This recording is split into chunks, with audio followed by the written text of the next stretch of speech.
Gloucestershire avoided the follow-on on the third day of their LV County Championship match with Essex in Bristol, but a first county 100 for Gautam Gambhir has still left the hosts much to do to save this game. Gloucestershire's last pair of Craig Miles and Graham McCarter had already put on 35 runs for the last wicket, but still needed another 40 in the morning to avoid the follow-on, and that was not going to be easy as they faced a pumped-up T-Mile Mills, who was bowling in a very aggressive manner. The days of the bowlers' union very much a thing of the past. So it took a lot of skill, guts and bravery from these two batsmen for them to achieve the remarkable.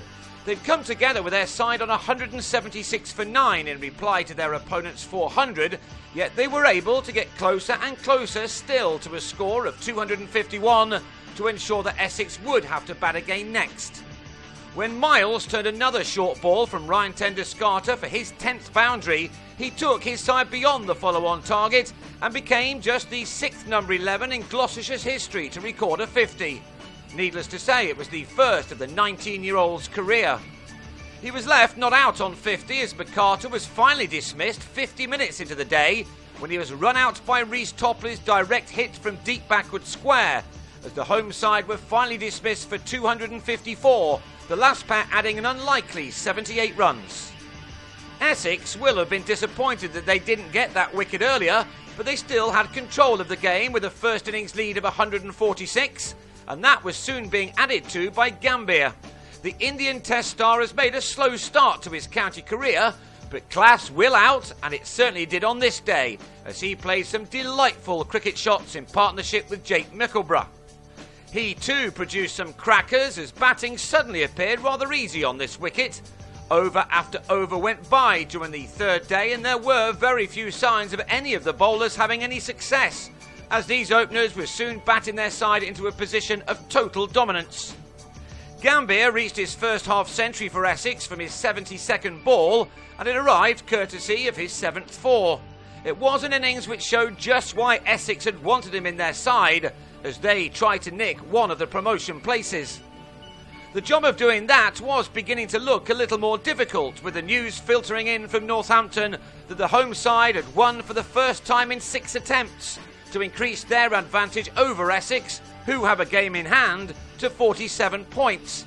This was then now a must-win game for the visitors, who were helped as Mickleborough also passed a 50 off 116 deliveries.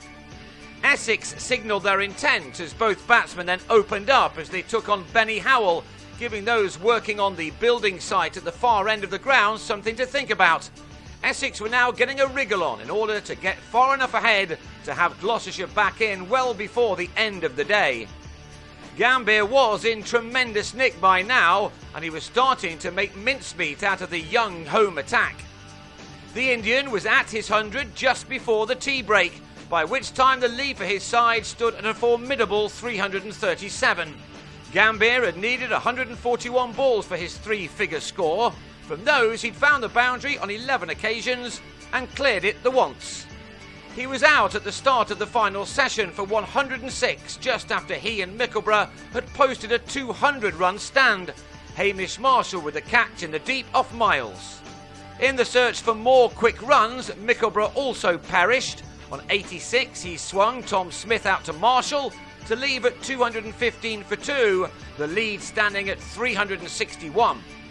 It was not enough yet for James Foster, and he let Greg Smith, filled with confidence after his career-best 177 in the first innings of this match, have a real go. Twice he belted Miles for maximums as he raced to 40 off just 25 balls to bring up the 250 for his side.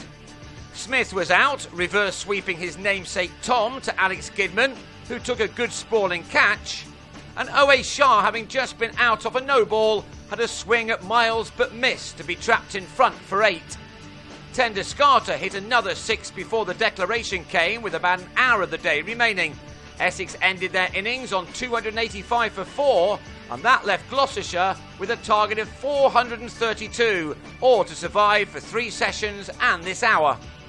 They were helped by the light, which deteriorated enough to take the players off after 7 overs, from which Chris Dent had hit a couple of boundaries in seeing his side to 19 without loss. Michael Klinger happy to block at the other end. So we go into a big last day for Essex, who now have 96 overs to try to take 10 wickets for this all-important win. Gloucestershire, meanwhile, have 3 sessions to find another 413 runs for them to cause an upset.